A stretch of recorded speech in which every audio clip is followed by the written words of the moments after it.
하고 화목했던 제 가정은 사실 이번에 이혼의 위기를 맞게 되었습니다. 그 이야기를 하기 전 저희 가족 소개를 먼저 해야겠네요. 저와 아내는 결혼한 지 올해 벌써 7년 차에 접어들고 있어요. 저희 집에서도 아내를 무척이나 아끼고 사랑하고 있으며 처가댁도 제게 무척이나 잘 대해주십니다. 다만 아내에게 남들과 다른 점이 있다면 아내의 처가댁에 계시는 장모님이 아내의 새어머니란 사실 정도이죠. 아내가 어렸던 시절 부모님이 이혼을 하시게 되었다고 하더라고요. 처음에 이혼을 감행하면서 장인어른이 아내의 양육권을 가지려고 했었다고 합니다. 아무래도 아내의 친어머니 되시는 분께 좀 여러모로 문제가 있었다고 하시더라고요. 하지만 자신의 딸은 좀 다른 의미셨던 것인지 아내의 양육권을 아내의 친어머니께서는 절대 포기하지 않으셨다고 하더군요.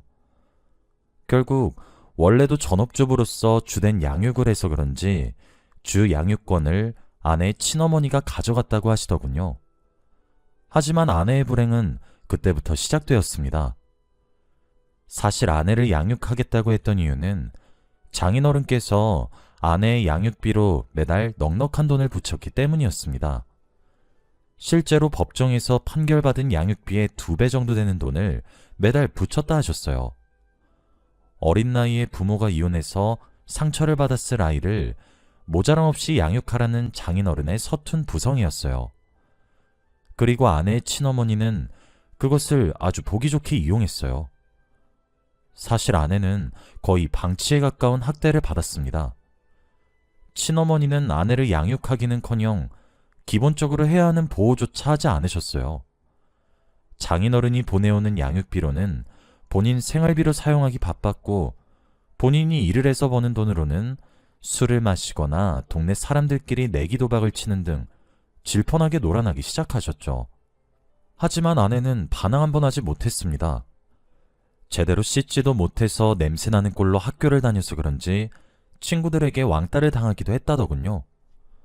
이 사실이 밝혀진 것은 아내가 초등학교를 다니기 시작한 지 1년 정도 지나서였어요. 그때 아내는 세상에서 가장 다정한 선생님을 만났다고 하더군요. 그 담임 선생님은 아내를 항상 살뜰히 보살폈다고 해요. 그래서 장인어른께 연락을 드렸다더군요. 사실 이전까지 담임 선생님들은 주 양육권자인 친어머니에게만 연락을 했었다 하더라고요. 그런데 그 선생님만큼은 친어머니가 통하지 않으니 바로 장인어른에게 전화를 거는 등 그렇게 공략을 시작했습니다. 장인어른은 그때까지 아내를 정말 잘 돌보는 줄 알았더라고요. 그 사이 장인어른이 아내를 만나겠다고 했지만 친어머니 되시는 분께서 아내가 아빠를 거부하고 있다는 말도 되지 않는 핑계란 온갖 핑계를 다 대면서 만남도 피했기에 장인어른께서 진실을 알 수가 없긴 했었어요. 장인어른께서는 한달음에 아내가 있는 지역으로 갔고 그렇게 아내의 학대 정황을 알 수 있었습니다. 장인어른은 그렇게 양육권을 되찾는 소송을 준비하시게 되었습니다. 장인어른께서 소송을 걸면서 요구한 것은 딱 하나, 양육비를 사용한 출처에 대한 요구였습니다. 그거 하나만 보여주면 고소를 취하하겠다고 장인어른이 나섰어요. 하지만 그 내역이 있을 리가 없었죠. 그 사이 본인을 위해 다 사용을 해버렸으니까요. 그렇게 아내는 맞고 자라진 않았지만 방치와 다름없는 학대 속에 몇 년을 보냈다고 들었습니다. 아내는 그렇게 장인어른 손에 이끌려서 친어머니와 헤어졌고 그대로 쭉 장인어른 손에서 컸다고 해요. 사실 저희 장인어른 진짜 멋진 분이십니다. 사이여서 하는 말이 아니라 같은 남자가 봐도 진짜 멋지시고 가족밖에 모르시는 분이세요. 그래서 제가 정말 존경하고 닮고 싶다고 한 적이 굉장히 많았습니다. 어찌되었든 그렇게 정상적인 케어를 받기 시작하면서 아내는 점차 활발했던 자신을 다시 되찾아갔습니다. 친어머니와는 그 이후로 연락이 끊겼다고 했어요. 그렇게 세월이 흘렀고 아내가 중학생이 되던 해 아내에게 새어머니가 생겼습니다. 평소에도 엄마란 존재에 커다란 집착이 없었던 아내는 자연스럽게 그렇게 새어머니를 받아들였대요. 장인어른이 앞서 말했듯 무척 좋은 인품을 가지고 있어서 그런지 새어머니 되시는 분도 장인어른 같으신 분을 데려오셨었죠. 처음 새어머니를 보게 된 날 장인어른 뒤에 숨어서 쭈뼛거리는 아내를 새어머니는 천천히 다가가 꼭 안아주었다더라고요. 그런데 그때를 회상하던 아내는 제게 그러더라고요. 왠지 모르게 눈물이 났었다고. 그래서 처음 새어머니를 소개받던 날 아내는 그 품에 안겨 펑펑 울었다고 했어요. 엄마의 정을 몰랐다 하지만 그리워는 했던 것이었겠죠. 그렇게 아내는 새어머니와 정말 엄마랑 딸 같은 관계로 지내기 시작했습니다. 둘이서 함께 목욕도 가고 쇼핑도 가고 그렇게 말이에요. 그렇게 아내는 대학을 갔고 성인이 되었고 공부를 했고 취직도 하게 되었죠. 남자도 만나기 시작했고 처음 취직한 회사에서 저를 만나게 되었습니다. 저와 아내는 사내연애 커플이었거든요. 저와 알콩달콩한 연애 기간을 어느 정도 보내고 결혼 이야기가 오고 가기 시작할 때쯤에 아내가 제게 방금 제가 해드린 이야기를 해주더군요. 본인에겐 이런 과거가 있고 사실 이런 가정사를 가지고 있다고, 그래도 괜찮냐고 하면서 말이에요. 제가 사랑하는 여자이기도 하고 함께 미래를 보내고 싶은 여자에게 이런 슬픈 일이 있었던 것에 저는 가슴이 아팠고, 그래도 그런 상처들을 잘 딛고 일어나서 바르게 잘 자라준 아내가 너무 기특하게만 느껴졌습니다. 그리고 아내의 과거는 저와 아내의 사랑에 전혀 문제가 되지도 않았고요. 그리고 저희 부모님도 충분히 유도리가 있으신 분들이셔서 오히려 장하다 여겨주셨어요. 그렇게 우린 상견례도 결혼식도 그리고 결혼 생활까지 무난했습니다. 다른 커플들은 그 과정에서 헤어지니 많이 한다던데 저와 아내는 그런 것 하나 없이 무난하고 평화롭게 모두 잘 다 치렀어요. 그러던 어느 날이었습니다.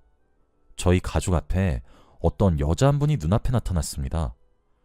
그리고 제 아내에게 다다다 달려오셔서 아가! 라며 비명에 가까운 외마디를 던지고 난 이후 아내를 와락 끌어안고 눈물을 뚝뚝 흘리셨습니다. 맞아요. 바로 아내의 친어머니 되시는 분이셨죠. 아내는 얼떨떨하게 느끼는 듯 했고 당황하는 듯 했어요. 하지만 그 손길을 뿌리치진 않았습니다. 한참을 그렇게 우는 듯 하던 아내의 친어머니 되시는 분은 저와 아내 사이에 태어난 자식을 보고 한참을 또 우셨습니다. 저희 딸을 보면서 아내가 어렸던 시절 판박이라고 하시면서 말이에요. 너무 당황스러웠지만 아내의 친어머니 되시는 분이셨기에 일단 저희 집으로 모셨습니다. 저희 집에 도착하신 아내의 친어머니 되시는 분은 아내를 붙잡고 또 한 번 울음을 터뜨리셨어요. 저는 단둘이서 해야 할 이야기가 있다는 판단이 들게 되었고 아내에게 이야기를 한번 해보라고 한 뒤 딸아이와 다시 집을 나왔습니다. 둘이서 이야기할 자리를 만들어줬죠. 그렇게 한참을 딸아이와 데이트를 즐기고 있었는데 아내에게 연락이 왔고 다시 집으로 들어갔어요. 그랬더니 아내의 친어머니 되시는 분께서는 이미 돌아가신 이유였죠. 아내는 제게 이야기를 하더군요. 어머니가 자신을 찾았다는 이야기, 많이 그리워했다고 말했다는 이야기, 그뿐 아니라 자신도 엄마는 처음이었기에 서툴게 길러서 미안하다고 사과했다는 이야기까지 말이에요.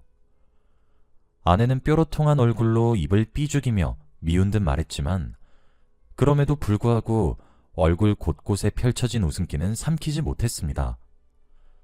아내는 제게 어린 시절 이야기를 하면서 별다른 일이 있었던 것은 아니었다 둘러대곤 했지만 실제로는 그 시절이 아내에게 참 많은 상처를 줬다 싶기도 했어요. 좋으면서 불어 싫은 티를 내는 듯한 아직 아이 같은 모습을 보이는 아내가 참 귀엽기도 안타깝기도 했습니다. 이왕 이렇게 친어머니를 찾은 김에 저는 아내와 잘 이어줘야겠다는 사명감에 불타기 시작했어요. 그렇게 저도 아내와 함께 아내의 친어머니를 찾아뵙기 시작했습니다. 자기가 해준 것이 없어서 제 얼굴을 볼 낯이 없으시다고 우아하고 고상하게 말씀하시는 모습을 보고 저도 마음이 아팠어요. 괜찮으니 너무 신경 쓰지 말라고 말씀을 드렸죠. 아내는 이런 제게 엄청나게 고마워하기 시작했습니다. 제게 그렇게 장모님이 하나 더 늘어난 순간이었죠. 그런데 어느 날은 장모님께서 한숨을 깊게 쉬시더군요. 무슨 걱정이 있으신가 싶어 장모님께 무슨 일이 있으신가 여쭈어 보았습니다. 그랬더니 장모님이 사시고 계시던 집의 전세금을 집주인이 갑작스레 크게 올리셨다고 하시면서 재계약이 안 될 것 같다 하셨어요. 전세금을 얼마나 올렸나 싶어서 들어보니 한두 푼이 아니더라고요. 금전적인 도움은 많이 드릴 수 없을 것 같았죠. 장모님은 그래서 빠르게 집을 정리해야 하고 이사를 가야 하는데 집을 구할 시간이 조금 모자라다고 하셨어요. 그래서 집이 구해질 때까지 여관에서 장기 투숙을 해야겠다 하시더라고요. 그런데 사위가 되어서 눈앞에서 그렇게까지 말씀을 하시는 장모님을 보고 예, 그러세요 라고 대답할 사위가 세상에 어디 있겠습니까? 저도 그 사이 위험한 곳에서 불편하고 불안하게 지내시지 말고 저희 집에 와서 신세를 지셔달라고 했어요. 본인 집이다 생각하고 편하게 지내라고 말이에요. 그렇게 갑작스럽게 아내의 친어머니와의 합가가 시작되었습니다. 그리고 그때부터 진짜 지옥이 펼쳐졌어요. 처음 몇 달은 그러시지 않는 듯 하시더니 사사건건 집에 있는 오만 것에 트집을 잡기 시작했습니다. 참견하는 것은 물론이었고 말이에요. 청소하는 것도 일일이 확인을 하지 않으면 약간 미치려고 하는 것이 보일 정도였으니 말 다한 셈이죠. 게다가 부부 사이의 개인적인 부분까지 침해하려고 드니 제 입장에선 환장을 노리시더라고요. 화를 내고 싶고 짜증을 내고 싶어 그렇게 행동을 할까 하다가도 아내의 얼굴을 보면 의욕이 상실되었던 것 같아요. 그렇게 처음 한 달만 신세진다고 하셨던 아내의 친어머니께서는 어느덧 8개월을 저희 집에서 머무르고 계셨어요. 아내는 제가 불편함을 느끼고 있다는 사실을 충분히 인지하는 것처럼 보였지만 쫓아내진 않더라고요. 그러던 어느 날이었습니다. 아내의 친어머니는 알게 모르게 저를 정말 많이 괴롭히셨습니다. 저는 황씨성을 가지고 있는데 정말 밤낮 없이 시도 때도 없이 황서방 하시며 절 불렀고 주말에는 기사 노릇하랴 집사 노릇하랴 사람을 아주 들들 볶으셨습니다. 그런데 이게 아주 점진적으로 진행이 되었던 터라 당하는 사람이 정말 나중에 자신의 처지를 깨달아 보면 말 같지도 않는 처지란 것을 알게 되는 그런 패턴이었죠. 함께 밥을 먹다가도 황서방이라는 단어 하나에 물을 떠서 갖다 바쳐야 하는 제 처지가 비통하더군요. 사위사랑은 장모라고 저는 아내의 처가댁 장인어른과 아내의 새어머니를 뵈러 가게 되면 손님 취급받으며 오냐오냐 당하는데 집에 있으면 그런 게 전혀 없으니까요. 물론 불만이 있었다거나 하진 않았어요.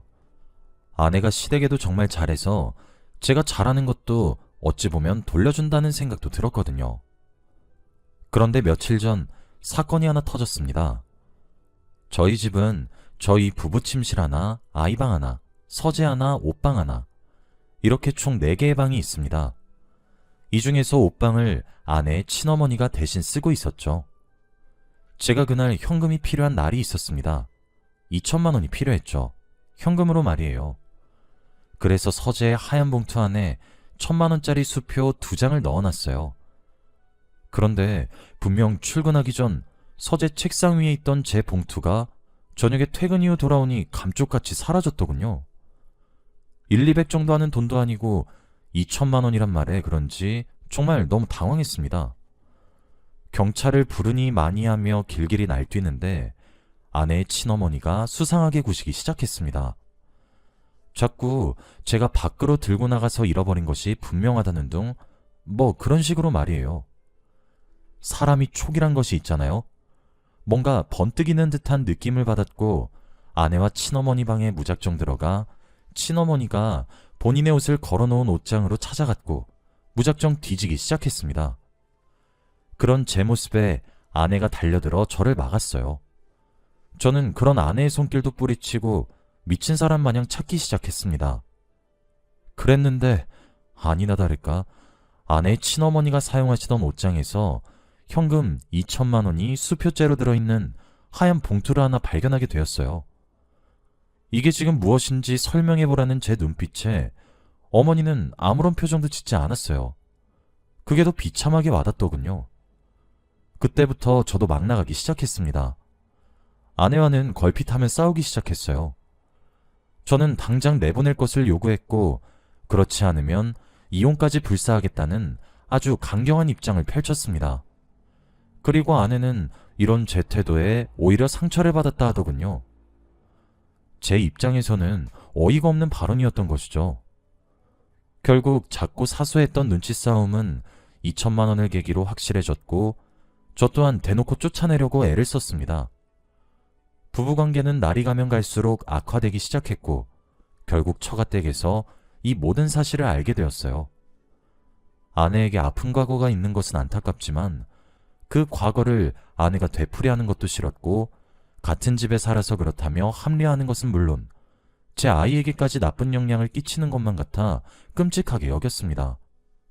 어찌되었든 처가댁에서는 이 모든 사실을 알자마자 일사천리로 해결하려고 하기 시작했습니다. 장인어른께서는 아내를 따로 불러들여서 따끔하게 혼내시기도 했습니다. 결국 아내는 장인어른께 눈물이 쏙 빠지도록 모진 소리란 소리는 다 듣고 난 이후에야 친어머니와의 정을 마저 떼낼 수가 있게 되었고, 저희 집에서 내보낼 수 있게 되었습니다. 아내는 그 이후로도 한참을 힘들어했어요. 아내의 친어머니는 저희 부부가 부른 경찰에 의해 밖으로 끌려나가면서도 입으로 저희를 저주했고, 특히 아내에게 있는 소리 없는 소리를 다 내뱉었어요. 나중에 알고 보니 아내는 이미 제 몰래 3천만 원이나 어머니에게 챙겨줬다고 하더라고요. 돈이 비록 아깝긴 하지만 3천만 원으로 아내가 모든 정을 다 털어내서 참 천만다행이다 싶었어요. 저희는 그렇게 이혼을 하기 직전에 문턱까지 올라갔다가 겨우겨우 다시 내려왔습니다. 아내는 그 이후 상처를 또 받은 듯 했지만 이번이 두 번째라서 그런지 생각보다 빠른 시간 안에 회복을 하는 듯 했어요. 나중에 아내에게 따로 들어보니 장인어른께서 제가 그렇게까지 이해를 해주는데도 불구하고 고집을 부리는 것은 대체 무슨 심보냐고 눈물을 쏙 뺐다고 하더라고요. 그런데 아내도 그 말을 듣고 보니 제가 참 대단하다 느껴졌다고 말을 해줬어요. 저흰 그렇게 이혼을 할 뻔하였지만 아슬아슬하게 위기를 넘겼고 지금 아주 잘 살아가고 있습니다. 저는 이번 일을 통해 부모란 사람들은 자식을 낳았다고 해서 전부 부모가 되는 것은 아니란 생각을 가지게 되었어요. 그리고 저희 딸아이에게 저만큼은 절대 부끄럽지 않은 부모가 되어야 되겠다는 생각도 많이 들더라고요. 어떻게 부모와 자식의 인연은 하늘이 지어준다고 해서 천륜이라고도 부르는데 자신의 피부치에게 어쩜 그렇게 잔인한 것인지 전 아직도 아내의 친어머니 행동이 도저히 이해가 가질 않네요. 어렸을 때도 성인이 되어 가정을 꾸린 지금까지도 그저 돈. 그런데도 불구하고 자신의 피를 제대로 잊지 않았어도 온 마음과 정성으로 저희 아내를 위로해준 장모님을 보고 있자면 오히려 저런 모습이 부모의 모습이 아닌가 싶어서 참 많은 생각을 가지게 하는 것 같습니다. 비온 뒤에 땅이 굳어지는 것처럼 저희 가족은 좀 더 끈끈하게 앞으로도 잘 살아가 보려고 하는 중입니다. 여기까지가 제 긴 이야기였고 제 이야기를 들어주셔서 정말 감사합니다. 여러분들 가정에도 평화만 가득하시길 바랍니다. 감사합니다.